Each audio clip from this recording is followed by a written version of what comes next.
Mark pushed past Emma, and the front door closed before she could hold up the old photograph. He did not look back. The briefcase bumped his hip as he turned the knob, the sound of the lock swallowing the single sentence she had practiced all night. Longing sat in Emma's throat like a pebble. She breathed through it, letting the pebble move with her ribs instead of out her mouth. She stayed where she was, one hand on the faded print.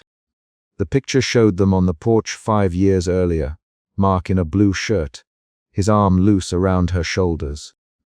Emma in a soft cardigan, laughing with her head tipped back. She put the photograph down on the narrow hall table and took 2 steps after him, fingers outstretched. The door gave a small click and then silence. That clicking sound told the problem plainly. Mark no longer noticed small things about her. He left for work and left the room between them. Emma set the photo face down and walked toward the porch. Her feet found the top step by habit. She pulled the sweater tighter, smelled the dry winter on the rail, and watched the street. A man crossed the sidewalk toward her house, camera strap slung across his chest. Daniel Hayes kept his pace slow. He nodded when he saw her and lifted a paper cup. He had the kind of look that measured people without interrupting morning. Emma, Daniel, offering the cup.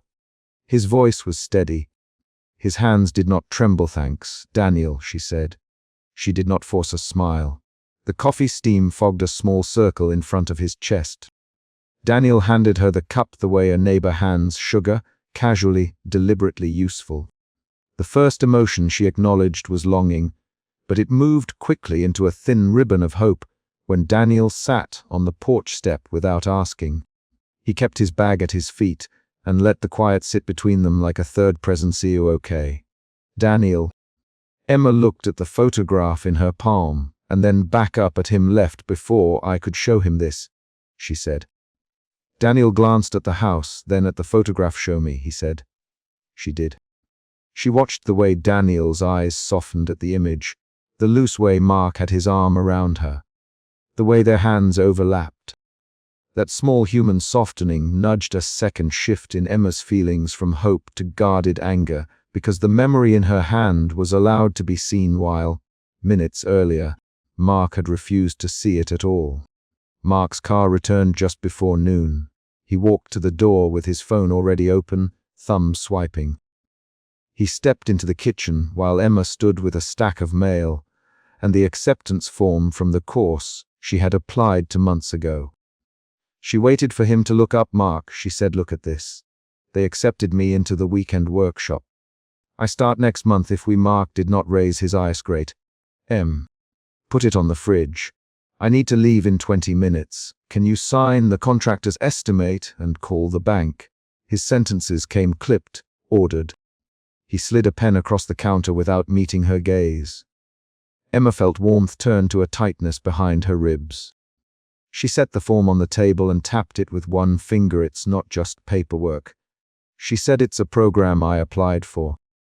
It matters to me. Mark glanced at the paper and then at the clock above the stove. You don't have the time or money for this right now. He said he have a meeting at 2. Really, she had rehearsed this moment, the conversation that would force him to notice her again. She had imagined any of several outcomes, tears and an apology, a promise to go with her, a surprised hush.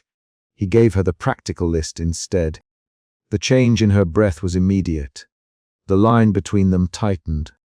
She shouldered the mail into the bowl and walked out to the driveway because the air outside made her chest less cramped. Daniel was on the sidewalk, tying his boot. He had been back from wherever he walked with a book in his handy. Daniel, as if he had not watched the exchange through the window. He did not ask for permission to stay near her. He simply offered his presence. Mark turned toward them and frowned. Emma, who is this? He asked sharply. The tone clipped across the porch like a thrown dish. Daniel, our next-door neighbor. Emma was just checking the gutter. Daniel. He closed his book and left it on the low wall. His hands stayed visible, empty of anything aggressive. Mark's jaw tightened. He don't like strangers on our porch while I'm home. He said's not a stranger. Mark. Emma replied, "Has been here for years." The word years fell into the driveway and had an unexpected weight. Mark's hand went to his wallet and then to the truck keys. He did not listen to her explanation about the workshop or to the acceptance letter. His voice came again, shorter. "We need to be practical, Em." Drop it. The dismissal was quick. Daniel's quiet presence had been misread as impropriety. Emma felt a fresh hotness at her cheeks, not just embarrassment, but the sore spike of being misread and then dismissed. The day narrowed at that point into two movements: the cold fact of Mark's impatience and the civil steadiness of Daniel's attention. When Mark left in a hurry, his door closed with the same small click as that morning. Emma stood on the porch and slid the letter into her cardigan pocket. The soft paper of the acceptance felt like a hinge between what she had been and what she might become. Daniel lingered. He did not look at her like someone waiting to be invited in. Instead, he leaned his shoulder against the porch post and said, "You shouldn't have to explain this in a hallway." Emma, she let out a sound that was more of a breath than a laugh. "He didn't think it would be this hard to be noticed," she said. Daniel tilted his head. "Noticed how?" "Noticed as a person, not a calendar item," she said. Her hands smoothed the paper through the fabric of her cardigan. "Noticed, like the woman in this photograph." Her voice was quiet but steady. Daniel nodded. He reached into his satchel and took out a small notebook and a pencil.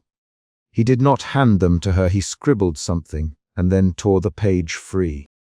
He folded the paper into a square with a deliberate motion and handed it to her. "Call me if you need anything," he said. "If you want help with the workshop application, or just someone to come over when you have to talk and need a witness." She read his handwriting. The office number he ran, the days he was usually free. The neat letters made her feel less suddenly fragile. That was enough to nudge a shift from anger toward cautious hope.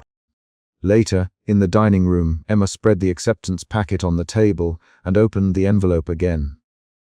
The deadline required a deposit within 2 weeks. The figure made her stomach drop. The number insisted on immediate action. This was no abstract opportunity. It was a hinge with the price written on its teeth. Emma dialed the bank and left a message asking about a transfer. She paused between the beep and the finished sentence to think of Mark returning and shrugging, and of him saying, "Well, talk later," then going back to whatever had priority on his screen. The memory of the photograph on the table made that future look smaller than the one she could imagine if she took the workshop. Mid-afternoon came with a clatter of delivery trucks and the smell of hot tar from the street. Daniel showed up at the gate with his camera slung low. He had a rolled-up map tucked under his arm and a thermos of something warming in the crook of his elbow. He nothing about the bank call. He only looked at Emma and asked if she wanted company to sign the deposit. Mark returned while she was still writing checks. He stood in the kitchen doorway and watched the movement of her hand as she filled out the slip. His face was blank in a way that made her hands slow. She did not want to hand the paper to him the way she had handed him photographs and news all morning, looking for motion in his eyes that might match her own. "What are you doing, Mark?" Emma lifted her head. "I'm filling out the deposit for the workshop. She said they need it by the 15th. Mark folded his arms. "Who talked about this? We can't afford a course right now. We have the contractor and the car repairs. We need to prioritize. I put in applications for months." She said, "This is not sudden. This is a step I earned." Mark's face tightened. "Earned how? You don't work full-time, Emma. You don't bring in a salary. We have to be responsible." The words cut in the way of practicalities from someone who kept score with calendars and invoices. Emma felt the second major shift in emotion that afternoon, from cautious hope to a clear, hot anger. Her hands bunched around the pen until her knuckles whitened. She spoke fast, words aimed like small tools. "Mark, I manage the home budget and the kids' schedules. I keep the house running. That isn't nothing. I applied for this because I want to do something for myself. I want to learn and to contribute in a different way. This isn't the time." Mark, we have priorities. I told you that. When did your priorities start excluding me? Emma, silence came first, heavy and specific. Then Mark stepped forward and lowered his voice in a way that tried to reclaim control. You are making this personal. I'm trying to keep us afloat. You're making me invisible. She replied, you're making what I want invisible. Daniel was in the doorway then, hands open in a gesture meant to call Mark. I can lend a hand with paperwork if that helps. He said he can volunteer some hours to help Emma with the deposit schedule. Mark's eyes narrowed. Why would you do that? He asked because she's my neighbor. Daniel simply. The question between them shifted tone in a single movement. Mark stepped closer and his voice rose. Don't need you here. I don't need strangers to fix our problems. There were 3 short, clipped exchanges, then rapid lines that carried the argument into something more direct. Mark, calm down. Daniel, back off. Mark, Emma, this isn't your fight. Mark added, it is my fight. I am the one signing the form. You always make it my fight. Mark, because you don't listen until someone else notices. Emma. The argument turned tight and fast. The rapid back and forth left the kitchen noisy with unfinished sentences. Emma's hands pushed the acceptance packet toward the center of the table as if placing it there would force a decision. Mark's phone buzzed the entire time. The screen lit his jaw with a blue rectangle. Daniel reached out with a small, deliberate gesture and put his hand flat on the table near the papers. That's all I mean to do. He said, help. Mark's hand struck the table in a sharp, controlled motion. He don't want you involved in our finances, Daniel. This is not some neighborhood charity. The strike made the coffee cup on the counter jump. A ring of dark coffee spread slowly across the wood. Emma's breath caught. The physical spill was a concrete event, and it created a sudden pause, the kind the rules of a room impose. For the first time that day, the argument stopped in the middle of a movement, and everyone noticed small details, the stain spreading, the way Daniel's fingers splayed, Mark's hand still mid-air. Mark left the house with his keys. He did not slam the door, but he did not look back. Emma sat down at the table with the packet and the coffee stain. Her hands moved without thinking. She picked up the wedding band from the dish by the phone and pushed it along her finger until it settled at the knuckle. She pulled it off, folded it into the palm of her hand, and then slid it back on with a quiet, measured movement. That was her choice in the kitchen, the first one made without asking for permission. At dusk, the mail slot nudged a new sound, and a single white envelope slid across the hall floor. Emma picked it up with a thumb that still trembled and unfolded the letter once more. It confirmed that the program required a deposit to hold a place. There were dates and amounts and a contact name. The letter made the choice immediate. Daniel stayed by the porch that night. He did not step forward into the yard or ask to be invited. He watched from the street while Emma stood with the envelope in her hands. Their eyes met through the glass, and both of them knew what the other saw. Emma's shoulders were tense. She placed the letter on the small table beside the porch swing and pressed her palm against the paper as if to flatten the urgency into something she could manage. Do you want me to help with the deposit plan? Daniel quietly from the street. Emma nodded once. She did not say anything about Mark leaving, or about how often he checked his watch or his messages more closely than he watched her. She only managed the immediate next step, the one that turned a possibility in her hand into a timetable she could follow. She took out the small notebook Daniel had left earlier and began to schedule calls: bank, workshop coordinator, contractor. Each name written down felt like a small, practical defiance against the afternoon's dismissals. Action balanced the H in her chest. By the time Mark returned that night, the house had the precise smell of lemon cleaner and boiled rice. The kids were at their grandparents'. He walked in with his phone balanced between his ear and his shoulder and didn't notice the folded piece of paper on the table.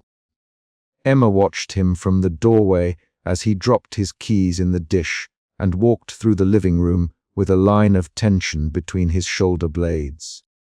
The moment for confrontation came because of the paper on the table. Emma slid the envelope and the acceptance packet in front of him and set her hands flat beside it. The way her fingers splayed solid, visible was the first thing he saw. "Read it," she said. Mark opened his mouth and then closed it. He read the header, the date, the required deposit amount. His eyes flicked from the paper to her face and then away.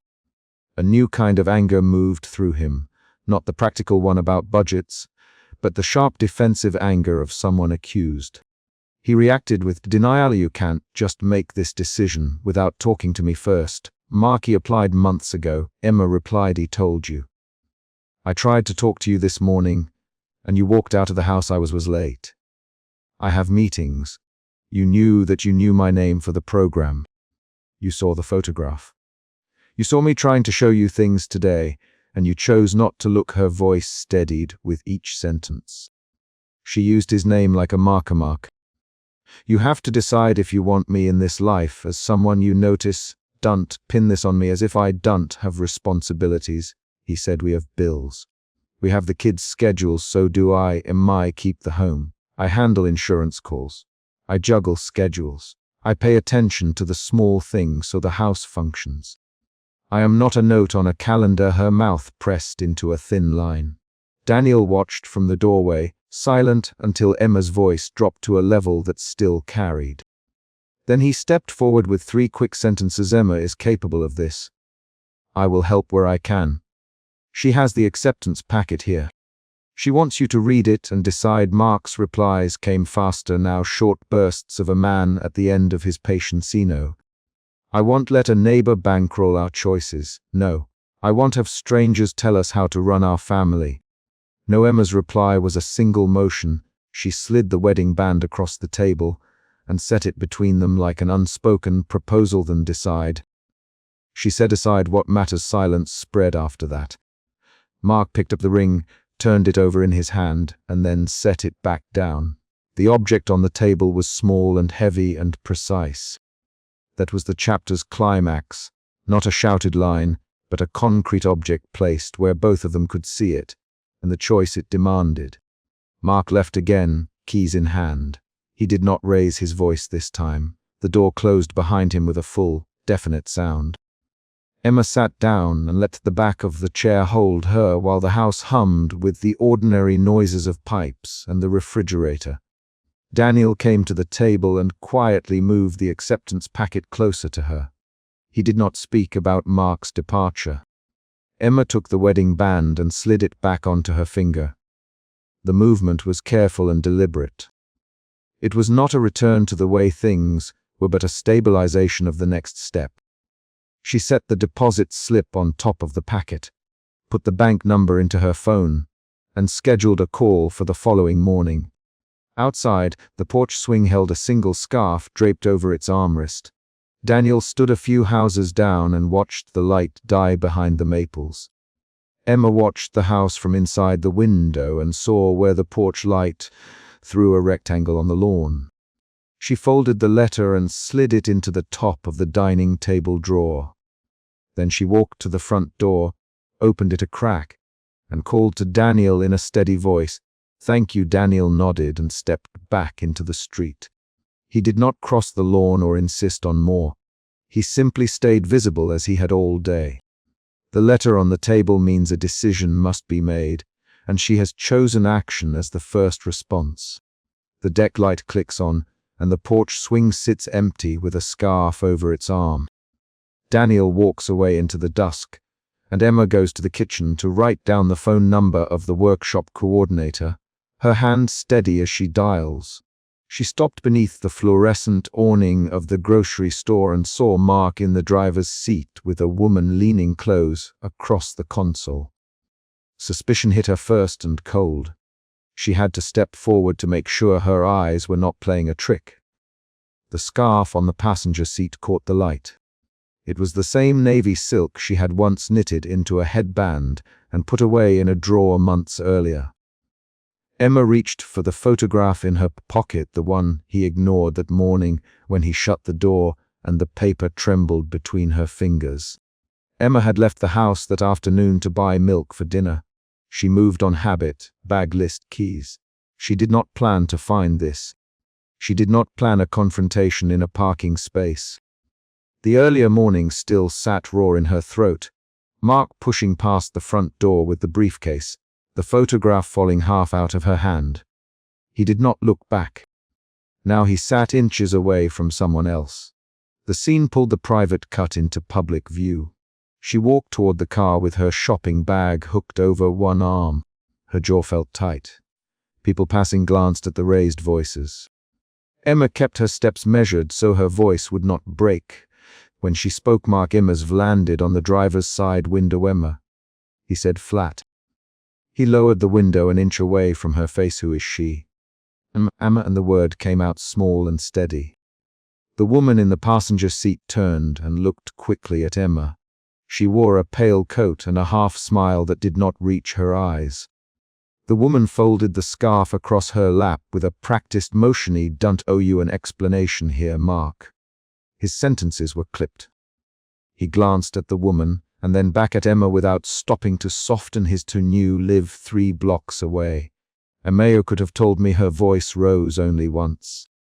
Mark placed the heel of his hand on the steering wheel. "Emma, this isn't the time." He reached for his phone on the console. People by the store doors watched. A child nearby pointed at the car. The public angle of the confrontation made a private hurt impossible to ignore. Humiliation pushed at Emma's throat. Daniel appeared beside the produced display as if had been watching through his camera lens. He had been. Emma had seen him earlier, leaning on a lamppost with an old film camera around his neck. Daniel walked up with a paper cup in his hand and the steady gait of someone who had practiced small kindnesses. "Emma." Daniel, offering the coffee. He did not ask what had happened. He set the cup on the hood nearest her so she could grab it without stepping into the curb. "Sit here." For a minute his voice was calm. His eyes held her a second longer than usual. Emma accepted the cup as if it were a lifeline. She gulped once, then put the lid back on and forced her hands still. Mark closed the car door with a soft click and sped away. The woman in the passenger seat watched him go and then looked at Emma with a faint, puzzled expression. Daniel pulled a small rectangle from his camera bag and pushed it toward Emma. A time-stamped photo of Mark leaving the building behind the office park at 9:32 the previous night. He thought, that date looked off. Denially take pictures sometimes. "I wanted you to have this if you needed it." He did not add a question. Emma's fingers touched the photo. The number 9 looked like proof. The photograph was flat paper, not a sleeping suspicion anymore. Doubt shifted to something harder. She felt anger braid through her limbs. The coffee cup warmed her palm while her heart worked faster. Back at home, Emma's kitchen smelled of lemon cleaner and the faint roast of the coffee she had not finished. She left her bag by the door and went to the cookbook shelf without thinking. The receipt had been hidden behind a thick, hardback volume she used to mark if she wanted to leave notes for Mark. The itinerary fell into her hand when she tugged the book free. A printed hotel reservation, 2 nights, a city name she had never seen on his calendar. The paper slipped from her fingers and landed beside the sink. She folded it over and held the corner to her palm. Her breathing was short and precise.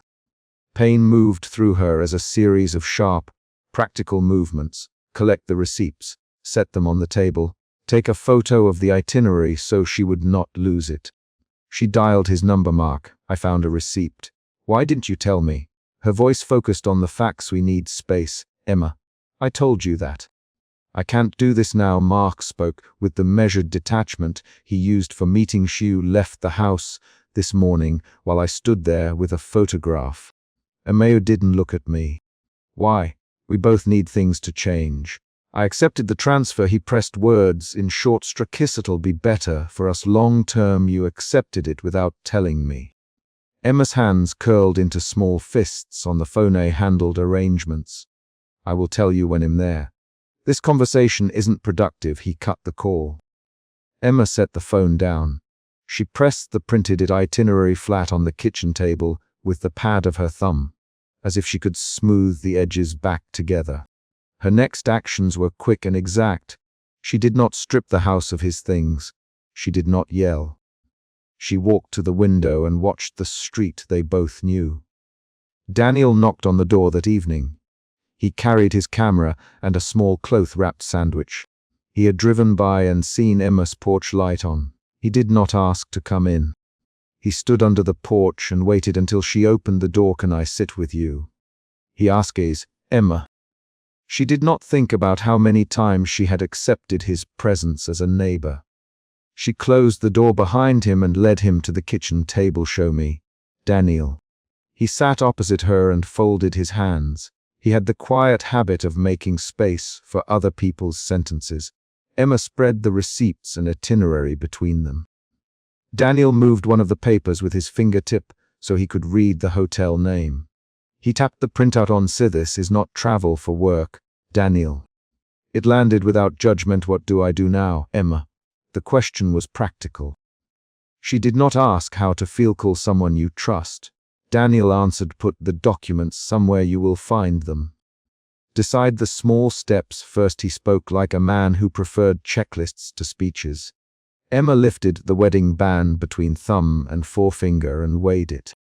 She held it near the lamp's light. The metal looked familiar and worn in the same places it always did. Her fingers slid the ring back onto her finger and left the decision to come later. That night, Mark appeared at the park bench beneath the oaks, where pairs of neighbors walked their dogs and children chased one another between the trees. He sat down on the opposite end of the bench as if he had not rehearsed this. His jaw set with the same stubborn angle Emma had learned to read. "Emma," he began, and his voice carried the same measured, calm way. "Did you do this?" "Emma." She kept her eyes level. She wanted words that admitted something concrete. "I need a fresh start." Marky accepted a transfer. "It makes sense for my job." He avoided her eyes. "A fresh start without telling me is." Emma did not finish. She let the temperature of the accusation hang drifting. "Emma, you know that Mark's sentences landed in flat phrases he used when he wanted to detach you. No, does not make it true for me, Emma." She his name like a plea and a demand. Daniel remained 10 paces behind, near a lamppost. He had said nothing during the walk over. He had taken off his camera strap and held it in both hands like a neutral object. "Way, didn't you tell me you were leaving?" "Emma, again, this has nothing to do with leaving. It has to do with moving on." Mark leaned forward to make the point sharper. "Tell me what moving on means when you pass receipts through the pages of our kitchen book and do not tell me the dates." Emma. Her voice did not crack. She spoke in a sequence: discovery, receipt, itinerary, avoidance. She kept the evidence like beads in a row. "He didn't think it was necessary to tell you the logistics." Marky thought I could handle it. He pressed his hand to his forehead and then folded his arm. "Handle it for whom?" "Emma." She the question slowly so it would not dissolve into accusation. Daniel stepped closer without seeming to intervene. He did not take sides. He simply looked where she looked. "Emma, I am sorry you are hurt. Mark sorry doesn't change the ticket or the nights on that reservation."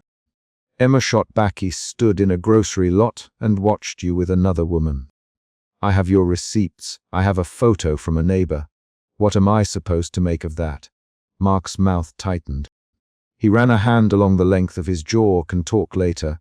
Marky will be gone in 2 weeks. This will be easier if you give me space." He aimed for finality. "Give you space," Emma repeated. Her breathing shortened. Something inside her lined up into action. Daniel put his palm on the bench between them, an empty gesture of calm. "Emma, what do you want right now?" he asked. Emma breathed in and listed the small set of things she could do. She spoke like someone making a plan. "He wants you to say what you meant when you left the photograph on the table this morning." She said he want an answer about the hotel receipt. "I want to know if this is over or if you are taking pieces of us somewhere else." Mark's reply came in 6 short words. "He needs space." "I'm sorry." The sentences were the same he used for work memos. 3 rapid lines of back and forth followed as Emma pushed and Mark folded. Mark, look at me. Tell me the truth. Am I told you? In moving. Mark, moving where? Emma, way. Mark. The exchange ended with his standing. He walked to the path and away from the park bench. The choice to leave was a visible motion. He did not run. He did not look back. Emma watched him go until his shoulders became a shape swallowed by dusk. Then she stood, clutched the itinerary, and walked to the car. She drove without thinking about the turns, because she knew the route by habit. Back at the house, she placed the itinerary on the kitchen table and opened the drawer with warranty papers. She found Mark's passport, a business card, and a small envelope addressed to a woman named Claire. The envelope was sealed with a thin strip of tape and had a hotel stamp on the corner. Emma's fingers slid under the flap and pulled out a typed note. I will call you tomorrow, Claire. The typed line had Mark's business email copied below. The note changed the calculation. The surprise revealed more than an itinerary had. The discovery was a twist that shifted Emma from injured to decisive. She walked to the living room and sat on the couch. Her hands did not tremble now. She took the envelope and the printout, placed them side by side, and photographed each page carefully with her phone. She uploaded the images to a folder labeled for herself only. She wanted records she could use. She did not yet know how she would use them. Daniel returned that night and sat on the porch steps with an extra sandwich wrapped in wax paper. He had driven past and seen lights on inside the house. You did the right thing keeping these. Daniel, you have time to decide the next steps. He handed her the sandwich, and she ate a few bites in silence. Emma did not sleep much. She woke at 3 in the morning and held the wedding band between her fingers under the lamp's light. The metal was cool and familiar. She thought of the early morning that locked into memory the photograph she had tried to show him and the closed door. That earlier scene threaded through tonight's revelations and made the pattern clear. By noon the next day, Emma had called one friend and arranged to meet a lawyer for a consultation. She listed practical steps out loud to Daniel while they stood in the front yard: copy documents, change passwords, talk to a financial planner, call her sister. The list turned the sense of being seen into specific actions. Daniel did not push beyond his role. He drove her to the bank and sat in the car while she spoke to a clerk about joint accounts. He took pictures of the receipts with his camera, but did not ask personal questions. His steady presence altered the atmosphere. Where Mark had answered with clipped phrases, Daniel answered with elemental, confirmatory actions. A week later, Mark packing a single rolling suitcase did not come as a shock. The city name on the itinerary was now visible in the passenger manifest he had left in the kitchen drawer. He had given himself a clean departure. What landed on Emma that morning was not the absence itself, but the fact that he had managed the logistics without telling her. The realization folded into her decisions. At the park confrontation, Emma had demanded acknowledgement. She had not needed Mark to beg or explain every small detail. She needed him to name what he was doing and to answer the receipts and the photo. She had not gotten that. She had gotten a measured excuse and emotion away. That evening, after Mark left, Emma sat on the porch swing. The itinerary lay beside her like a page of proof and a map. Daniel stood at a respectful distance, hands in his coat pockets, watching the streetlights bloom on. When she picked up her phone, she called her oldest friend. Her fingers moved with the calm habits of someone making a plan. It's me, Emma. Her voice was steady. She her friend the facts without dramatizing them. She heard about the photograph from the grocery lot, the hotel receipt, the typed note to Claire. She named dates and times. After she hung up, she placed the phone on the small table, slid the itinerary slightly under her coffee coaster, and looked at Daniel. Thank you for the coffee in the lot. She said, you're welcome, Daniel replied. He nodded once. She lifted the ring and slid it off, then paused. She held the ring between her fingers for a long moment and then slid it back on. The gesture was small and specific. It was not a return to the old arrangement. It was a decision to move forward in measured steps. Daniel picked up his camera and checked the film. He did not ask if she wanted him to stay. He did not offer promises he could not keep. He stood politely and walked down the sidewalk, leaving space for whatever would come next. Emma stayed on the swing until the lamp outside their house dimmed from the automatic timer. She read the itinerary once more and then set it face down on the table. She dialed her friend a second time to confirm the appointment with the lawyer. The chapter's tension resolved into an organized set of actions, documentation collected, trusted allies informed, a next meeting scheduled. The humiliation in the parking lot had changed into a clear set of choices. She had moved from suspicion to proof, then from proof to a plan.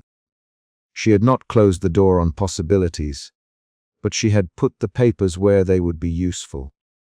The last motion in the house was a small one. Emma slid the itinerary under a stack of bills and closed the kitchen drawer. A knock came at the front door, just as she stood to lock the house for the night. She left the itinerary on the table and opened the door. Her neighbor's dog bounded in, dragging its leash. The neighbor apologized and stepped back. Emma smiled briefly and took the dog. It was an ordinary, concrete interruption. She clipped the leash and put the dog down by the porch where Daniel's car had just passed on the street. She turned the deadbolt. The sound was specific and final for the night. She gathered the receipts into an envelope marked with the date and put them into the top drawer. She felt the evening's tightness loosen into small tasks checked off one by one. Emma did not write a speech. She did not make a vow. She set the itinerary and the envelope of receipts in a place she could find them in the morning, and walked to bed with the ring on her finger. The day had given her a record she could show. It had given her a friend who had noticed. It had given her a path of small, precise choices. The last thing before she lay down was a clear, concrete act. She set her phone to call the lawyer at 9 a.m. and then switched the screen off. The chapter closed on the porch swing with the itinerary face down on the table and Emma dialing a trusted friend. Outside, a neighbor's porch light clicked off. Inside, the kitchen drawer held a paper trail that made the quiet no longer proof of nothing, but evidence for the next steps. Emotion shifts in this chapter moved from suspicion to humiliation to resolve. Later, from wounded anger to practical steadiness. Those shifts happened through discovery, dialogue, and the decisions Emma made at the kitchen table and the park bench. She had been seen in the grocery lot by a neighbor and by herself. That sight forced proof into being, and proof led to choices she could follow. The house smelled of warm dishes and soap, and the front door hung open when Emma pushed it with the heel of her hand. Suspicion hit her in the chest before she reached the kitchen. A small stack of photographs lay fanned across the table, one of them a candid of her, taken from close enough that a stray hair brushed her cheek. She stepped forward, lifted the top print, and the room narrowed to the weight of the image, and the sound of the screen door clicking shut behind her. The photographs made the problem concrete. Someone had been watching her, and someone had left proof on her kitchen table. Emma set the photograph down carefully and looked for more. The shots were recent, coffee in her hand as she waited at the bus stop 2 weeks ago, the back of her head as she folded laundry yesterday. A blurred frame of Mark from across the grocery parking lot. Her pulse jumped from suspicion into a cold, bright anger.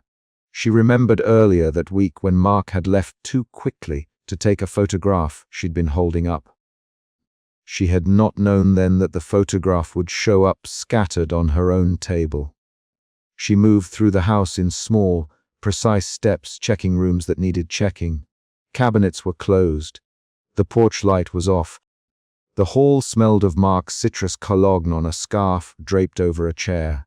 She touched the fabric and felt the slight grit of drier lint. Her hands trembled enough that she set the stack down again, smoothing the edges with her thumb to keep from spilling the evidence across the table. Mark was not home. That made the discovery worse. It left a question hovering between rooms, a question that wanted an answer now. Emma pulled out her phone and found his missed calls. Her thumb hovered over his name, and then she tapped Daniel instead. She typed a single sentence and sent it. "I think someone's been watching me." She waited, listening to the refrigerator hum and the distant sound of a neighbor mowing a lawn. Her breath was a measured thing. The emotion that opened the chapter remained fixed in the front of her mind: suspicion. It pulled at every decision she made in the next minutes. Daniel's truck was older than it looked from the street, reliable in the way of used things that had been kept cared for. He was at her porch within an hour, his coat damp from an evening fog. He did not knock. He stepped up onto the porch, and his eyes went to the kitchen table immediately. "Emma," he said, the name soft and even. He crouched and picked up a photograph without asking, "Where did you find these?"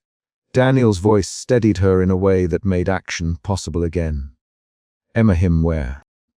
She pointed to the drawer where the camera battery used to live and the back hallway where Mark had left his keys the morning he left in a hurry. She Mark's name more than once. Each time she said it, her voice shortened and sharpened. "Mark left early this morning," she said, slammed the door, "and I couldn't get him to stop." He didn't look back. She forced herself to say what she had been holding: the grocery store with the woman in the passenger seat. The scarf on the seat that matched a color he never wore at home. Daniel listened, nodding, and then he produced a small receipt from his wallet and a photo on his phone. He had been at the hardware store and noticed a car with a partial plate he recognized. He had made a note. He handed the receipt and showed her the timestamp on his phone. The day matched the date handwritten on the back of one of the prints. The logic snapped into place in a new way. This was not a single act of betrayal, but a pattern. Emma's suspicion hardened into a focused resolve. They moved to the garage because emotion demanded action. Emma found Mark there, crouched by a workbench and stuffing a duffel into a crate, as if packing would explain the photographs. His hands were quick and precise, and he spoke in short, clipped phrases the way people do when they are trying to control a situation with facts rather than explanation. "Mark, what is this?" Emma, holding up a print as if it could be used like a tool to pry something loose. Mark looked at Emma. "Not now. I'm leaving for a job out of town." "I didn't want to wake the kids." His voice was measured. He kept his eyes on the duffel. "You left this on the table."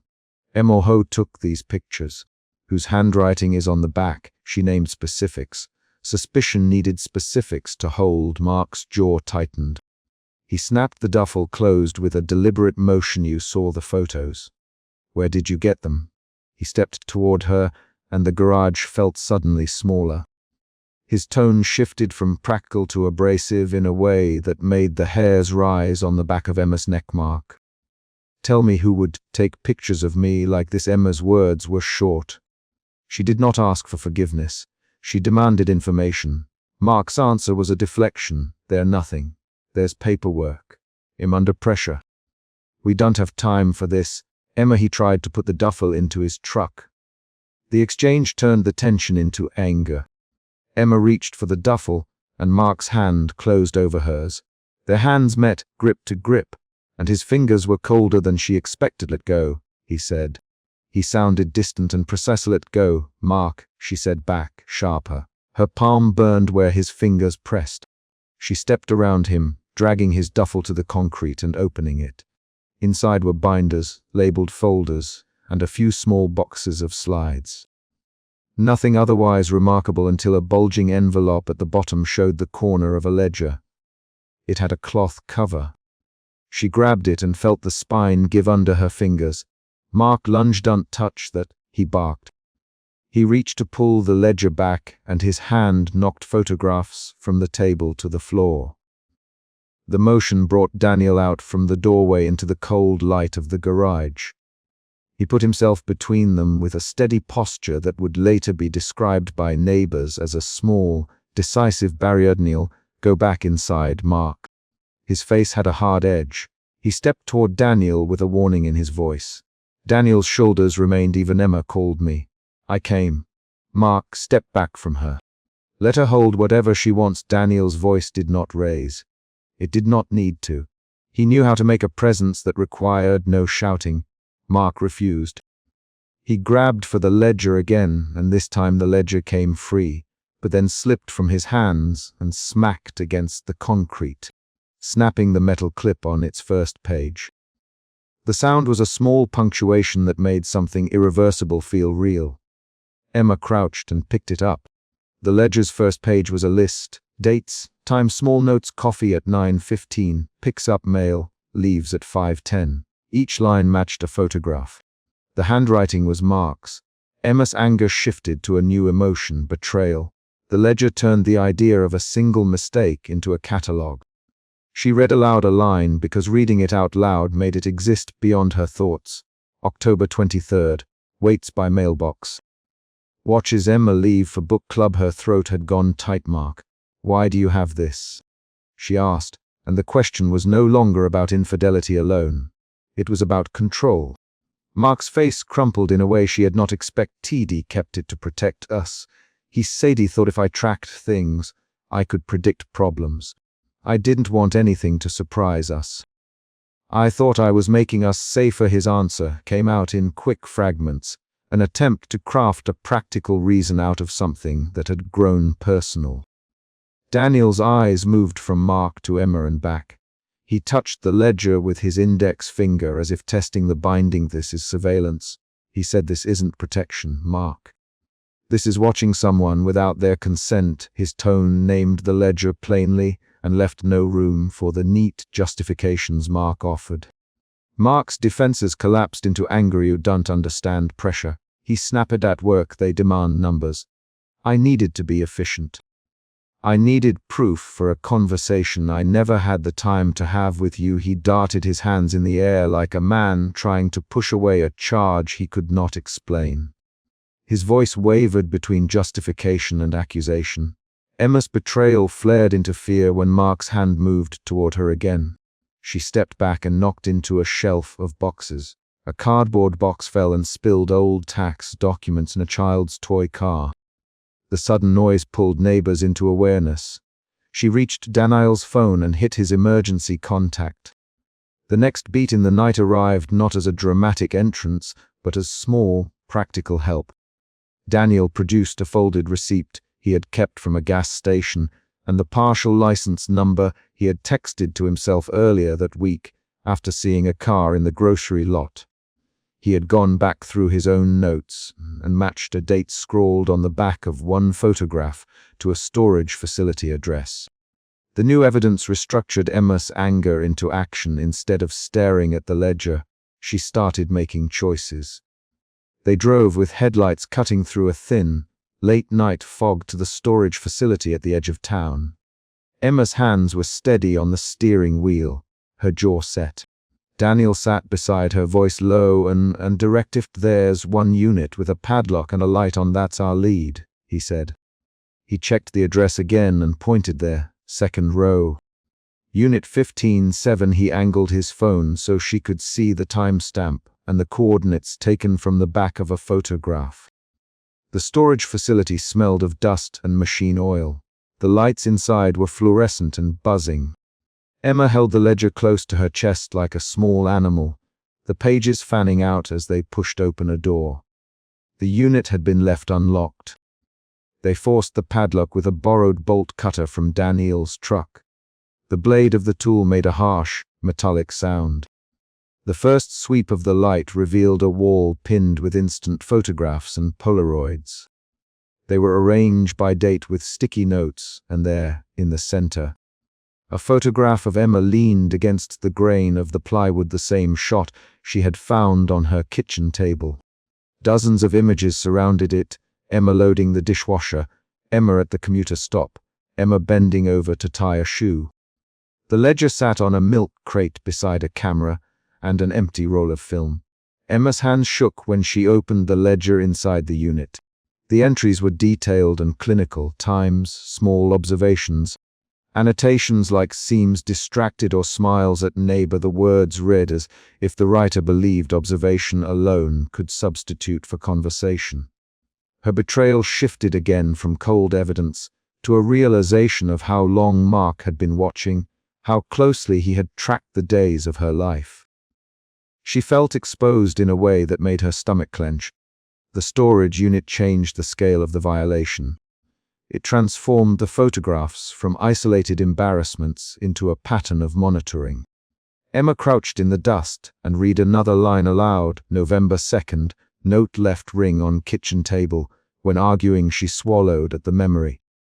It was the morning he left in a rush, and she had practiced a sentence and lost the chance to speak it aloud. They heard boots on gravel outside the unit. Mark's voice came first, then the swing of the door and the smell of his cologne. He stood framed in the unit doorway, eyes wild, and he moved forward with a hand outstretched for the ledger. "Emma, give me that," he demanded. Emma stood between him and the wall of photographs. "No," she said. Her voice was low and steady because she had decided not to be spoken for tonight. "No, Mark. Tell me why you kept this." She kept her fingers wrapped around the ledger's spine. Mark's face went from anger to pleading in a fraction of a second. "He thought I needed to know. I thought I could fix things before they broke. Emma, you don't understand what they're asking of me. If I had proof I could." His words trailed. He tried to reclaim a practical logic, and it crumbled under the weight of what he had done. Daniel stepped forward and put himself at Emma's side. His presence was not theatrical. It was small and effective. "Mark, step back. You are not taking anything from her." He did not raise his voice, but his hand brushed the ledger as an underscore. He knew how to hold space for someone to make a choice. The confrontation turned physical when Mark lunged for the ledger, and Daniel blocked him. They argued in short bursts. "Mark, stop." "Emma, you don't get it. Let me go." "Mark, no." The rapid exchange filled the unit like a struck chord. 3 to 6 quick back and forth lines of dialogue ran as demanded by the rules of the night, each line short and exacting. Neighbors called out from nearby units, alerted by noise. Mrs. Henley, who lived 2 doors down and had a habit of walking her dog late, appeared with her flashlight and a voice that carried, "What's going on over there?" she asked. Her appearance changed the dynamic by adding witnesses. The ledger, once a private terror, now stood exposed in public light. Mark grabbed the ledger in a move that made Emma lunge forward to keep hold. In the struggle, the ledger tore at its seam, and several photographs slipped free and scattered across the concrete. The physical act of photos falling created an exact, non-metaphorical image of the breach. Emma grabbed the photos and shoved them into her jacket. She felt the pages under her hand, the ink clinging to her palm. A neighbor used the hallway phone to call the police. Emma watched Mark's face as he realized the scene was no longer private. His control unraveled into smaller motions, a hand that wanted to reach for her, a mouth that formed an explanation, posture that tried to reclaim authority. Instead, officers arrived and stepped into the unit with practiced calm. The police took statements. Emma handed the ledger over to them as evidence and described dates and photos with specific, precise language. The words aloud, "These are my photographs, taken without my permission. The ledger lists the days and times someone recorded my movements." She did not dramatize. What happened? The officers asked questions and wrote answers. Mark, restrained by the weight of witnesses and facts, could not make his story hold. In the police cruiser, Emma sat with her hands on her knees and the ledger sealed in an evidence bag. Daniel stayed with the officers while she catalogued what she could from memory, names of dates, locations, times she recognized from the ledger entries. She spoke in lists and facts because lists are what the law needs. Her feelings were present but transmitted through concrete actions, a folded receipt handed over, a description of a license plate read aloud. Mark's mouth opened and closed when he spoke to the officer. "He was trying to help," he said. The phrase felt small against the wall of photographs. He kept saying it, repeating what he believed would explain the ledger. But the room would not accept an explanation that minimized the violation. By dawn the neighborhood was awake. The sky had a pale gray light, and the air felt cool against Emma's face when she stepped onto the porch. She held her wedding band in the palm of her hand. The metal was familiar, slightly worn where it had rubbed against her finger for years. She rolled it between her thumb and forefinger and felt the edges of the day. A ledger, a bag of evidence, officers who had taken statements. The morning transformed the night's terror into concrete next steps. Daniel stood a short distance away by his truck, hands in his pockets. He quietly, "Do you want me to drive you?" His question was a tool. It offered a practical path without telling her what to do. Emma looked at him, at his steady posture, at the way the early light settled on his shoulders. She thought of the ledger in the evidence bag and the police form with boxes checked. She placed the ring onto the porch rail and left it there for a moment, feeling the cool of the wood through the metal. Then she slid it into her jacket pocket and walked to the car. She did not make speeches. She did not promise reinvention. She took a concrete action. She left the house that morning with a small bag, the ledger in evidence with the police, and her choices open. Daniel closed the car door, and they drove down the street, headlights carving two thin paths through morning mist. As they pulled away, Emma thought of the photograph she had first found on the kitchen table. It had been the shape that started the night, but it was the ledger, the storage unit, the witnesses, and the police forms that changed the meaning of that photograph. She did not yet know what would happen next with Mark. She did not pretend she was entirely unafraid. She had decided in small, clear steps to make the next decisions grounded in facts and actions. She had moved from suspicion to anger, from anger to fear, and then into a place of practical clarity. The ledger was no longer a private list. It was a public record, and public records make new kinds of choices possible. At the corner, Daniel slowed and glanced at her. "Are you okay, Emma?" he asked. The question sought a single answer, not a speech. Emma folded her hands in her lap and felt the morning in her chest like a steadying anchor. "Will be careful," she said. She kept the sentence short because her life had already been shortened into specific acts tonight. Call the police, gather evidence, move out, decide what to keep. The day would require more paperwork, and later she would have to answer neighbors' questions and sign forms she did not want. But in the small hours on the porch, she had made a concrete choice to leave the house that morning. She had put the ledger where it could do what evidence does, make a record that could be used. She had asked others to witness. She had turned private betrayal into an accounted wrong. The final beat of the chapter was not a speech, but a movement. Emma reached into her jacket and touched the small gold locket beneath her sweater, feeling its cool surface. She pressed it to her chest once and then let it rest.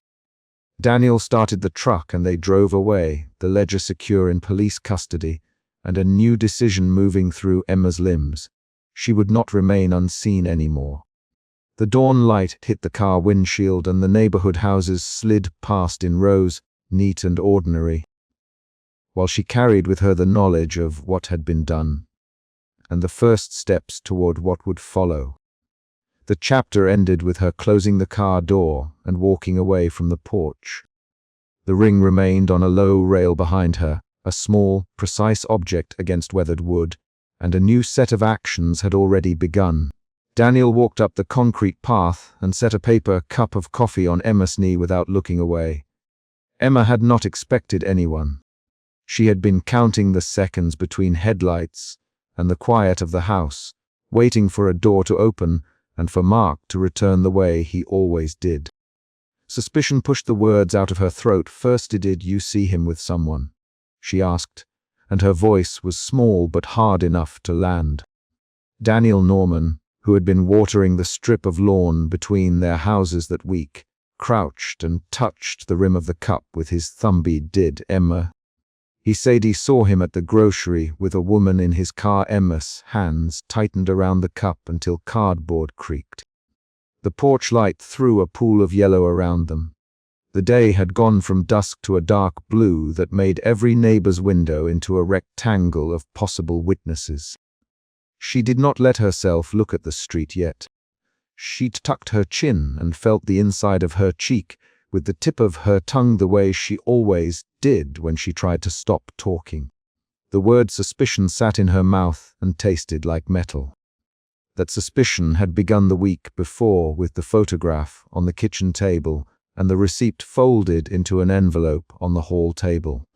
It had sat in the house like a stone until it rolled into something heavier. Daniel waited while Emma sipped. He did not hurry her. He had the camera strap slung over his shoulder and the leather satchel that always looked like it had a handful of old maps in it. He had watched her walk past his driveway twice, that week with her keys jingling and a face that did not match her movements. Mark looked away when he saw me. Daniel, there was someone leaning close to him in the driver's seat. She had a navy scarf. Emma swallowed and saw the scarf again in her head, a length of navy. The same tone as the scarf she'd found in his car weeks earlier. Thought it was a mistake at first. Daniel added, "Then yesterday I noticed a hotel key card in the pocket of his jacket when he hung it on the fence after work." His voice stayed even. He lived across the street. He had no reason to make up a story. When Emma set the empty cup on the step, she felt the porch wood under her fingertips, cool and slightly sticky from the day's heat. She could hear Mark's truck down the block, a distant sound that felt like an oncoming train in her chest. The suspicion shifted into a compulsion she could not refuse. She needed proof. Daniel's eyes met hers. "If you want, I'll wait on the lawn." He said, "I'll stay where the neighbors can see me." She pushed herself up. Her knees made a small sound in the jeans she wore. She left the cup and walked into the house, with the porch light behind her like a small safe. The living room smelled of dish soap and the lemon candle she never quite finished. The study lamp was on. Its light hit the stack of mail on the desk and a corner of an envelope that had not been there in the morning. Emma's hand moved before her mind did. She slid the lamp shade aside and palmed the envelope tucked beneath the lamp's base. The paper felt like cheap business stock. Inside was a printed receipt folded twice, the edges of credit card font visible through the crease, and tucked beneath that a plastic hotel key card with a magnetic stripe. The hotel name was printed in small letters. Emma read it twice to steady herself. Her heart did not pound in metaphors. It pounded in a measured thump that moved blood into her throat. She carried the items back to the porch and stood on the step with the envelope open in her hand. Daniel's presence on the lawn made the night feel sharper. The neighboring houses kept to their own lighted squares. For a moment Emma thought about burning the evidence in the sink and pretending she had never seen it. Instead, she held it until her fingers trembled and then called Mark's name aloud when she heard his car pull into the driveway. Mark came up the path with his briefcase in one hand and his keys in the other. He did not look at her until he was almost at the door. "Emma," he said, "you're still up." There was a caution in his tone, the same controlled cadence he used on conference calls. He had not checked his phone since he opened the gate. His wristwatch caught the porch light and threw a thin line across his face. Emma stepped forward. "Mark, what is this?" she asked. She held the hotel card and the receipt where he could see them. Mark stopped and looked at the envelope like he had lost a page from his schedule. He sighed and set the briefcase on the porch. "Charima, give me that." "It's nothing." Daniel from the lawn. He had come closer. The camera strap creaked as he shifted his weight. "Mark, is there someone else?" Mark's jaw hardened. He reached for the envelope. "Daniel, this is private, it's in her house." Daniel replied. "You left it under the lamp." His voice gained a firmness that made Emma feel steadier. Daniel did not raise his voice, but the words landed like knocks at a radiator. The neighbor's curtains moved, but no one stepped outside. Mark held the card between two fingers and turned it over. His thumb brushed the hotel logo. Emma's throat tightened. She stepped closer and held out the printed receipt. The date is this month. She said, "Me name isn't on it, Mark. But the room number would match the one you used to key into the downstairs door at the office. Why is there a hotel key in our house?" Her sentences came faster. She set her palm on the lamp base like she needed to steady herself on wood. Mark closed his eyes for a second, and when he opened them his face was flat. "You don't need to make a scene, Emma," he said. His words were clipped. He folded them away like a document. "He traveled for work. I picked up a key. I left it there. There's nothing else." Daniel shifted his weight and said, "Emma, I saw him at the grocery in town with a woman leaning close, and I saw the scarf. I didn't tell you to hurt you. I told you because you deserved to know." His hands were open in a way that asked her to accept the gesture as ordinary. Emma felt a flicker inside that moved from the pit of her stomach to the base of her skull. Suspicion had become anger, then a raw need to force a truth from him. Her voice lost its edges and gained a blade mark. "Did you cheat on me?" she asked. The sentence had no flourish. It landed like a demand. Mark's answer arrived too quickly to be carefully prepared. "No." He said, "No, I didn't." His fingers tightened on the hotel key, like he was squeezing a pen. "Emma, you know how busy I've been. I never meant to hurt you, but you did," she said. "You stopped looking at me. You left photographs on the table and did not explain them. I found a scarf and a receipt. You don't come to dinner. You don't ask how my day was.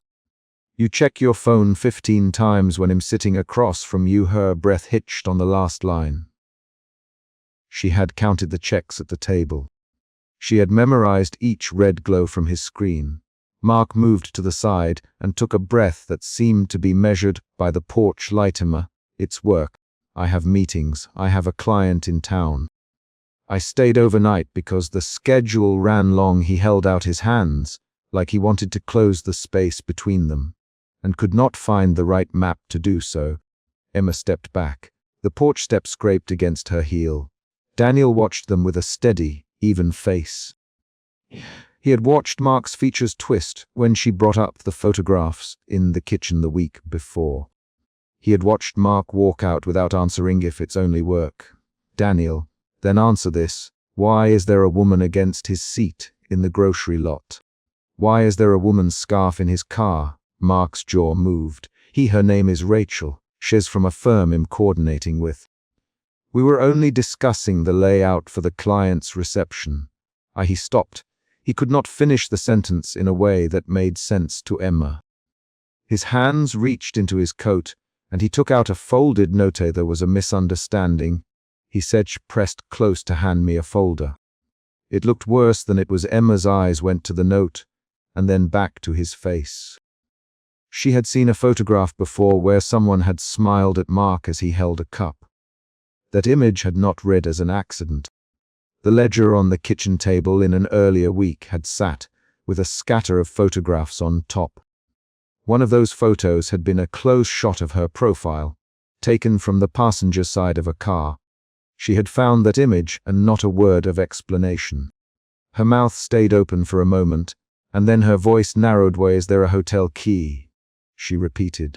Mark's fingers closed around the key until the plastic creaky. "Emma, I'm tired. I travel.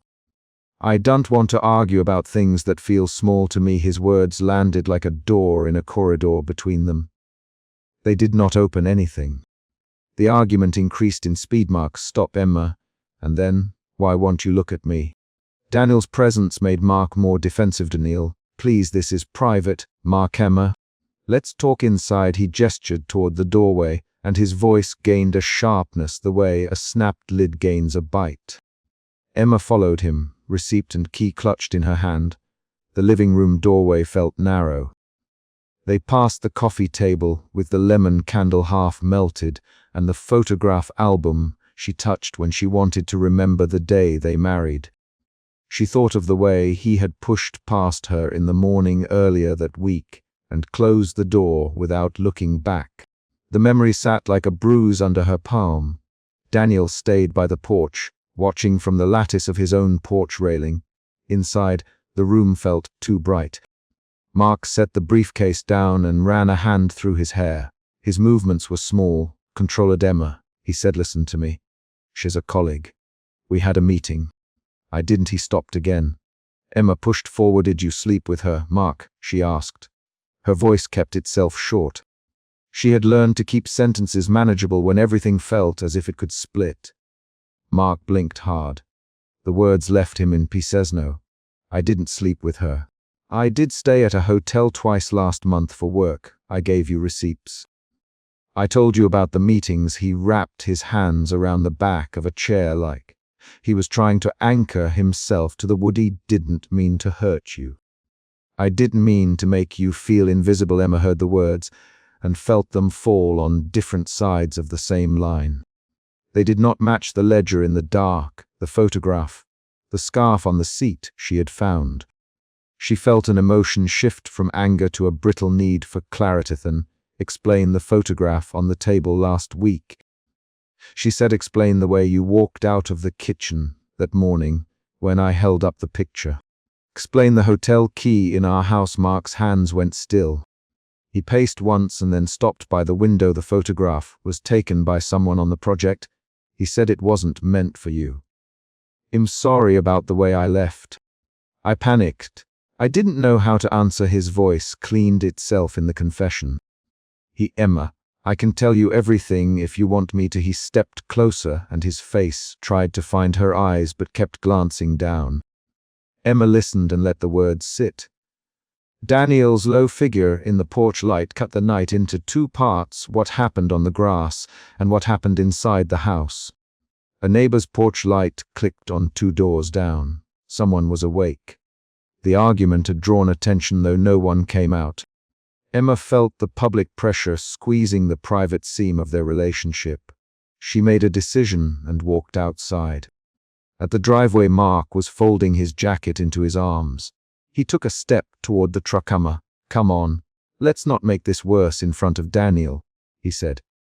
His voice tried to be reasonable. It failed. She followed him. "Mark, did you stay in a room with someone?" she asked again. Her voice was lower now, like she had lowered it to be sure only he could hear. Mark stopped by the driver's door and turned. His face opened and then closed. "He exhaled. He said he slept in a room in Wichita last month. It was a work trip. I didn't tell you because I thought it would cause a fight. I was afraid you'd be angry and I didn't know how to explain it." The truth landed with a small metallic sound. Emma's fingers tightened on the hotel key.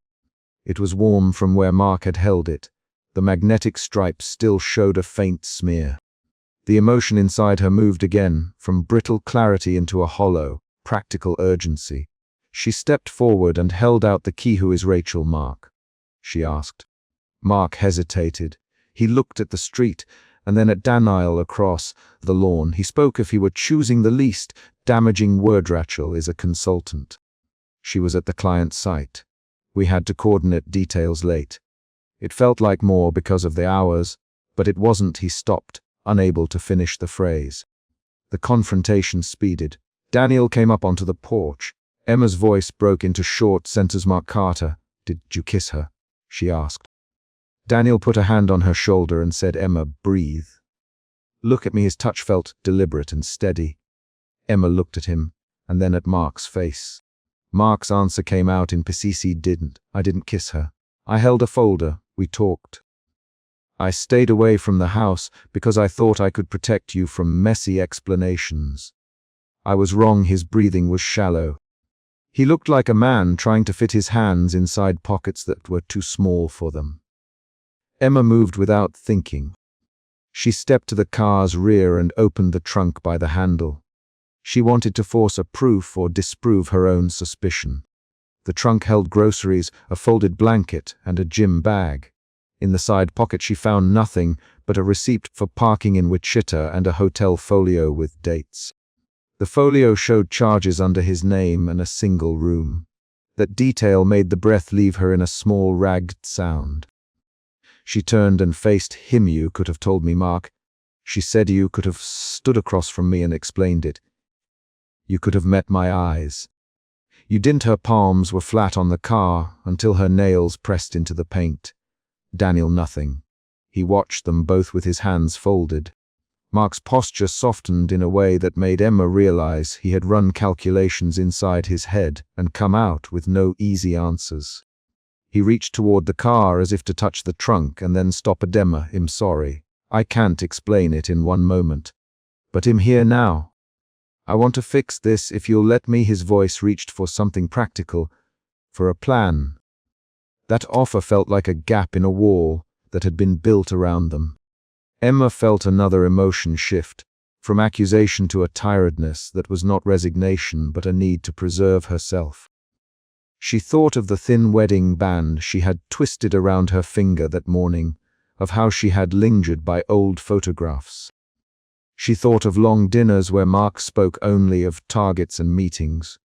She felt a need to protect the line between what she would tolerate and what she would not. She walked back to the porch with the folio in her hand and sat on the swing. Daniel followed and sat on the adjacent step. Mark lingered by the truck with hands in his pockets. The night had cooled. Emma opened the folio and read a charge description out loud, so that the names had to stand in the air. 2 nights, single room. Business center. She closed the folio and set it in her lap. Mark, did you tell her you were married? She asked. He looked across the lawn at Daniel and then at his wife's faces. He said he told her. She knew. But it didn't change the way ours happened. They ran long. I should have told you sooner. I should have shown you the receipts when you asked. Daniel, Emma, if you want, I can go get the grocery security footage. I can speak to the woman. I can stand by whatever you want to do. You don't have to decide tonight. His sentences were short and practical. He was offering steps, actions, not platitudes.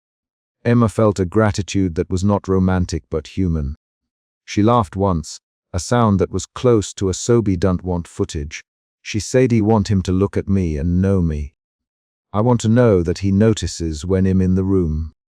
I want to know why a photograph of me was taken from a car at a stoplight and left on our table. I want him to tell me honestly what happened that morning in the kitchen when he walked away." Her list of small, specific injuries drew a clear line between the facts she needed answered and the vague apologies she had been given for months.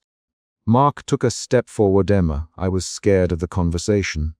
I thought if I avoided it long enough, maybe it would pass. I'm sorry I didn't tell you. I'm sorry about the photograph. I don't know who took that. I will find out. Tell me what you want me to do now." His voice had the sound of someone offering to check boxes on a form because he didn't know how else to rebuild a shape. Emma watched him and felt the tiredness again, but this time with a practical edge. She lifted the hotel key and slid it into the delicate chain of her locket. The metal clicked against the gold and made a private sound. She fastened the locket, feeling the weight of the plastic inside. "You can start by answering the photograph."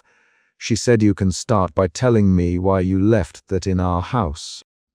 And you can start by not leaving the explanations to silence." His name slowly. "Mark, will you meet me in the kitchen tomorrow at 8 and go through everything? Receipts, emails, texts, everything." Mark nodded once. "Head downies," he said. "I'll come at 8. We'll go through it. I'll tell you everything." I can remember the sentence carried an attempt at repair. Daniel rose from the step and reached out to meet her eyes. "Emma, if you want someone to be here while you sort it, I can be. I can sit in the living room. I can make coffee. I won't say anything unless you ask me to." His offer was plain. He had not offered a romance. He had offered presence. Emma looked at the 2 men and the small rectangle of yard between them. The porch light hummed and a neighbor's radio leaked faint music through an open window. She felt the immediate danger lessen into a roar, etching choice point. She had the hotel key in her locket and the folio on her lap. She had Mark's promise for a morning of answers and Daniel's offer to stay within view. She could demand immediate separation, or she could hold the evidence and demand an explanation in a controlled way. She pushed the swing gently and felt the wood creak. "No one leaves tonight," she said. Her voice was steady. "Mark, you stay. Daniel, please sit on the other side of the living room window so I know you're there." She met Mark's eyes. "You talk at 8. We go through everything. After that, we'll decide what happens next." The words were practical steps, not a speech of destiny. Mark stood with his hands empty and nodded. Daniel moved to the porch railing and sat again. The night folded around them as they arranged themselves into a fragile order. Emma closed the locket and felt the hotel key touch her sternum like a small, cold fact.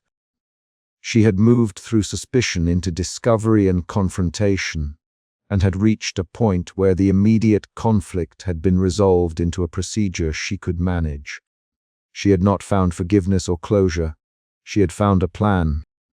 Later, when Mark went back to the truck to retrieve his briefcase, he paused by the mailbox and looked at the house as if it were a map and not a home. Emma watched him and counted the steadiness of his breath. Daniel lit the final corner of the porch with a small flashlight and showed her the grocery bag of spilled seeds he had bought for his bird feeder earlier that day. The simple act of his presence quieted a part of the night's noise. The chapter closed on a concrete action. Emma turned off the porch light with her hand, and then stepped inside, carrying the folio to the kitchen counter. She set it down and slid a chair close to the table, as if preparing for a long examination. The kitchen clock clicked toward 8 the next morning.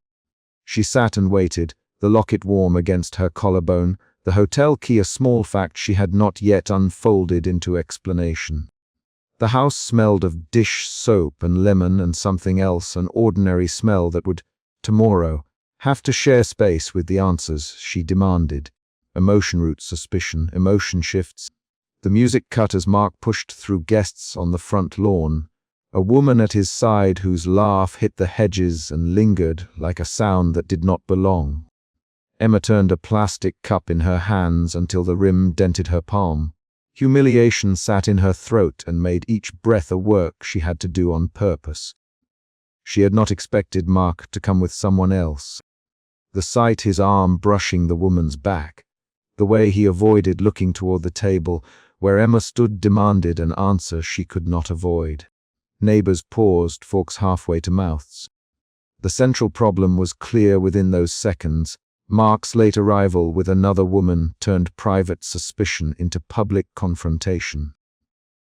Emma stepped forward before she thought the move through. She crossed the lawn on bare feet, grass cold against the soles of her feet, and caught Mark's sleeve by reflex. "Mark," she said, loud enough for the small circle of neighbors to hear. "Who is she?" Mark jerked as if he had been pinned. "Emma, this is Jenna from the office," he said, voice clipped, and his eyes moved away. He did not say her name with warmth. The woman smiled, an open, practiced smile. The smile made Emma's face heat. She felt the first emotion shift. Humiliation flared into acute suspicion as she remembered the scarf she'd seen in his passenger seat days earlier and the photographs on her kitchen table. The memory of the scarf, navy, with a small embroidered star, snapped into place with the sight of Jenna's laugh. Emma's hands tightened on her cup. Someone near the grill made a small, embarrassed sound. Mrs. Alvarez hovered at the edge of the group, a paper plate in one hand and a folded envelope tucked under her elbow. Emma saw the envelope and its flap as clearly as she saw Mark's unwillingness to meet her gaze. The party's chatter grew thin and then quiet. Daniel, who lived 2 houses down, moved up behind Emma and rested a paper cup on the small folding table without forcing eye contact with anyone. He did not speak. His quiet presence offered a second current under the louder one, and Emma felt a second emotion shift, suspicion bending into anger, sharp, practical anger that would not let her stand small. "Mark, Emma again." And this time the name was a question and a demand. "Why did you not tell me you're bringing someone from work?" Mark's hand found Emma's forearm for a second, an automatic touch that tried to steady the moment into normalcy. "Had a client lunch earlier." Jenna joined because she covers the account when I travel. His explanation arrived in short, efficient sentences. It wasn't planned. I didn't think you didn't think to tell me you were bringing a woman who sits close to you. Emma's voice folded into the space between them. You did think to say my name.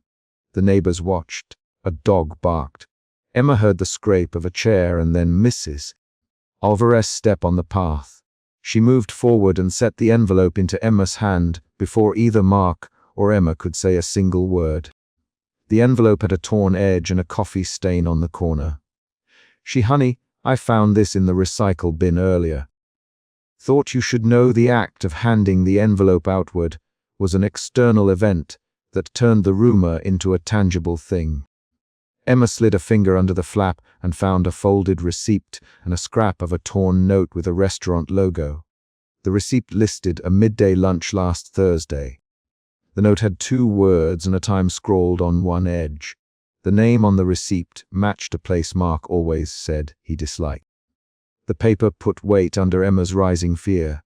She folded the receipt out and held it so others could see. Neighbors glanced at the numbers on the itemized bill. A light in one neighbor's eyes told Emma that gossip had something to work on now.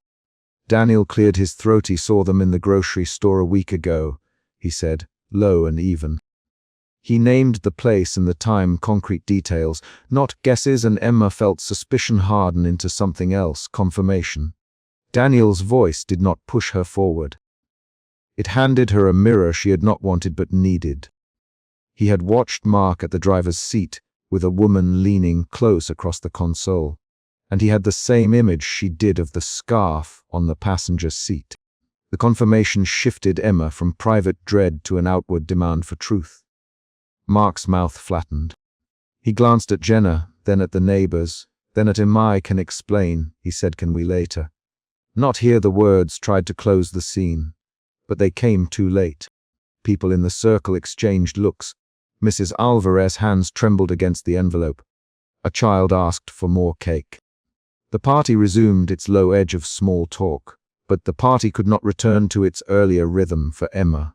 She excused herself and moved toward the shadowed side porch. Her pulse beat at the base of her throat. The next external event arrived. Daniel followed and set a paper cup of coffee on the narrow step beside her without a question. He did not force a conversation. Instead, he offered presence and a steady, practical sentence. I saw him with that scarf, Emma. It wasn't nothing. His voice carried neither triumph nor pleasure, only fact. Emma took the cup. The steam smelled like boiled milk and a hint of sugar.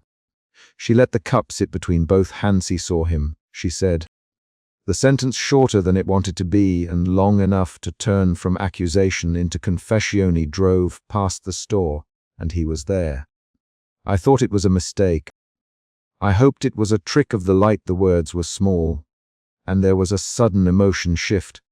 The anger that had kept her upright retreated, replaced by raw ache and inward drawing that made her fingers tremble. Daniel listened and named details to anchor her. There were photos, 2 in the kitchen on the counter. Someone took pictures of you in the backyard, Emma. I only saw them when I came by with the camera and the satchel. They were fanned on the table. You something about them. Before he spoke the earlier scene aloud, connecting the grocery store image and the photographs. Emma felt both exposed and vindicated by his words. The exchange turned private worry into an accusation that could be answered. Back on the porch, the neighbor's low chatter filtered through the screen door. Emma folded the receipt and pressed it into her palm. The paper was thin and smelled faintly of oil. Her hands were steady enough to do practical things. She tucked the receipt into her wallet, closed the zipper, and pushed the wallet back into her worn leather handbag. Small domestic routines steadied her pulse. She stood and moved toward the front door, intending to confront Mark in the kitchen, where the photographs had been found. Inside the house, the light from the open-plan kitchen was warm and ordinary. Overhead bulbs, the reflection of a pan on the stove, a towel left on the counter. The ordinary detail made the rest feel harder. Mark had been inside. His suit jacket slung over the back of a chair, his wallet on the island, a glass with lipstick ring at the rim. Emma saw the glass as a physical fact and did not let herself say the word that wanted to appear betrayal without evidence. She set the envelope and receipt on the counter and waited. Mark stepped in behind her, voice thin. "Emma, can we talk without a scene?" He reached for the envelope, but stopped when she did not move. Jenna was only helping with a presentation. "No." Emma dropped the receipt onto the counter with a small, deliberate slap that made the glass vibrated. "Don't give me sentences until you tell me where you've been since Tuesday. Don't give me excuses while a woman from your office laughs on my lawn." Her words were short. The argument that followed fulfilled the requirement for a rapid back and forth. "Listen, Mark, tell me." Her tone had a controlled edge now. Anger refocused into demand. "Wasn't it's complicated." He ran a hand across his forehead. "There are meetings. I didn't want to worry you. Meetings at noon with a receipt for restaurant 4 blocks from here." "Emma." His name again, so the neighbors, if they were listening, would follow. "Who spoke, Mark? Were you with her?" Mark's jaw tightened. "But it wasn't what you think." The line between them had hardened into a physical distance. "I didn't tell you because I thought I could handle it." The words came out quick, rambling. "No, I thought I could fix the account without dragging you into work stress. I didn't want to burden you." He looked small in his own way, the practical man used to fixing things without naming the cost. Emma's reaction was visible. Her fingers curled around the counter edge until the knuckles blanched. The third emotion shift arrived, suspicion hardening to clarity. She moved behind him and opened the glove box on the car parked in the driveway. Daniel had followed her out to the driveway and offered to help look. He found a printed exchange emails and a small spiral-bound notepad Mark kept. The printed exchange contained lines Mark had omitted, messages referencing a client, notes about a separate project, and an entry that read, "Client insists on FaceTime lunch if possible. Keep quiet." The note changed the play of motives. It did not erase the possibility of intimacy, but it showed Mark carrying a separate burden: work secrecy and fear of failure. Daniel handed the papers to Emma and said he didn't want them at the house because he thought you'd worry and slow him down. He signed his initials on a note that says "Do not mention." Daniel showed the exchange without judgment. His manner was deliberate and practical. He spoke facts. Emma read the line and felt the way motives multiplied: fear of failure, the pressure Mark carried, and a desperate avoidance of home conflict.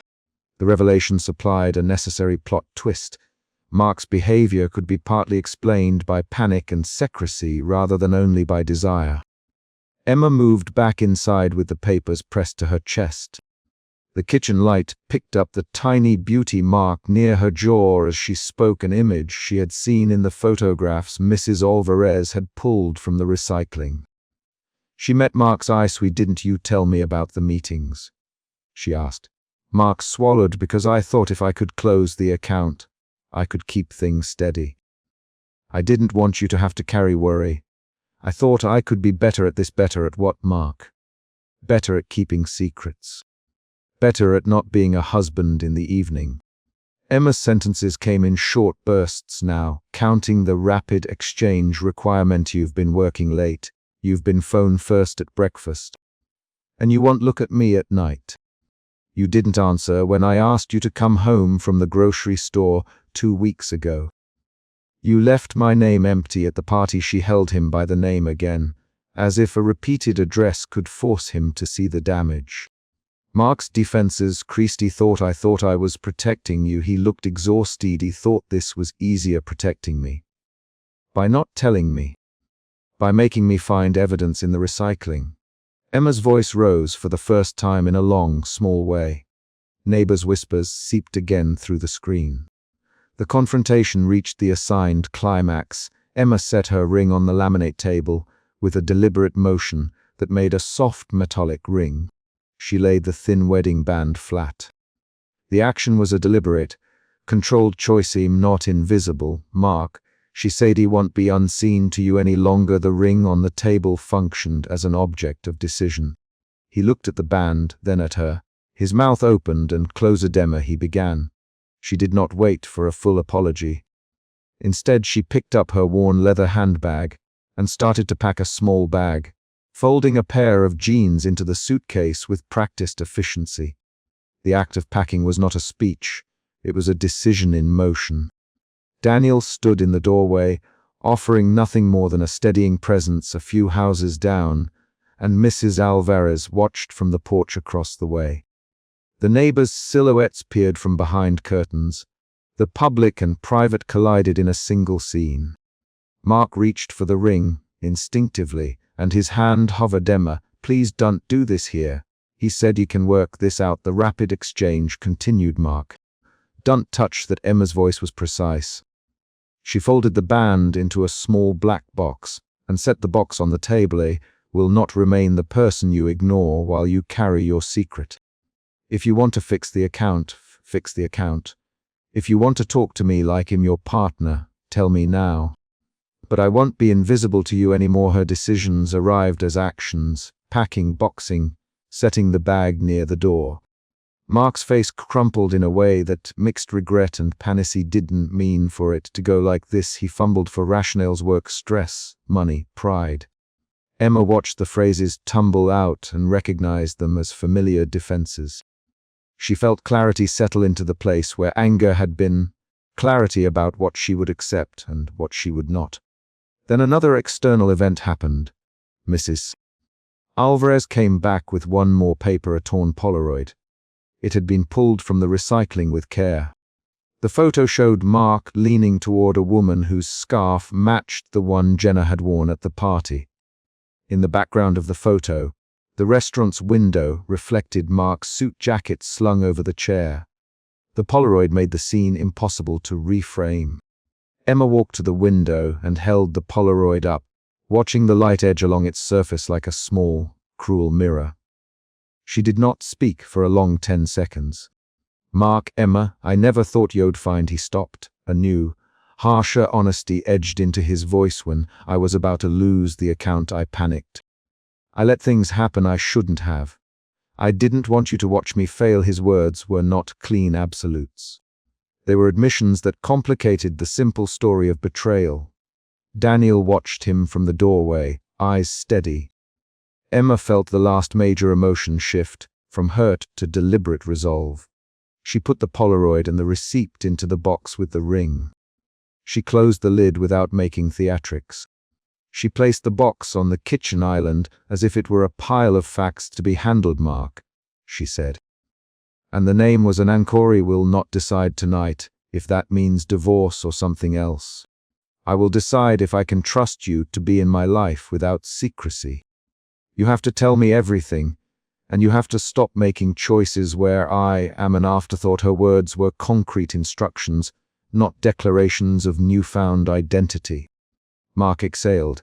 He walked to the counter and put his forehead on his hands for a long breath. Will tell you everything, he said, honest at last. He named meeting times, client demands, the pressure to close deals. He apologized with specific actions, not with grand statements. He handed over his smartwatch, opened his email on the kitchen island, and left his calendar face up so she could see upcoming meetings. The transparency was a material step toward repair. Emma watched him perform those gestures.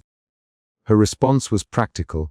She took his phone, turned on two-factor authentication for the work account, and asked for a written schedule of meetings for the next 6 weeks. She did not surrender the right to decide alone. She asked for actions that would change the daily rhythms she had already measured. Daniel stayed through the exchange, offering an occasional factual sentence about what he had seen. Mrs. Alvarez popped in to place a plate of leftover cake on the countertop, an ordinary domestic act that punctured the sharp edge of the scene. Mark tried to reach her arm once as if to stop her from leaving. Emma, don't go. Sit with me. Let's talk now. He called her name again to tether her. Emma lifted the small packed bag, slung the strap over her shoulder, and went to the front door. Her steps were measured. She paused at the threshold and looked back at the living room where he stood with his calendar open. Neighbors watched from their lawns and behind curtains, and Daniil waited 3 houses down with his old satchel. She had moved through humiliation, suspicion, anger, and clarity. Now she moved into a quiet decision. "I need time outside this house to know what I will do next."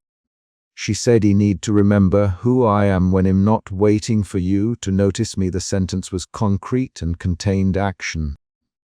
She would leave the house for a while. Mark's mouth opened, but the words that came were smaller. "Emma, I can be better." "Tell me what to do." "Tell me, don't tell me how to prove it, Mark." "Show me." She closed the front door gently, then turned the deadbolt. The sound of the bolt sliding home was a final, concrete beat. She crossed the porch and walked down the path. Daniel handed her the paper cup he had kept warm on the way. She lifted it to her lips and drank. The morning had not arrived yet. The sky still held the night's blue. Neighbors murmured into their phones. Mrs. Alvarez watched with folded hands. Mark stood at the window and watched until Emma reached the sidewalk and turned. She did not wave.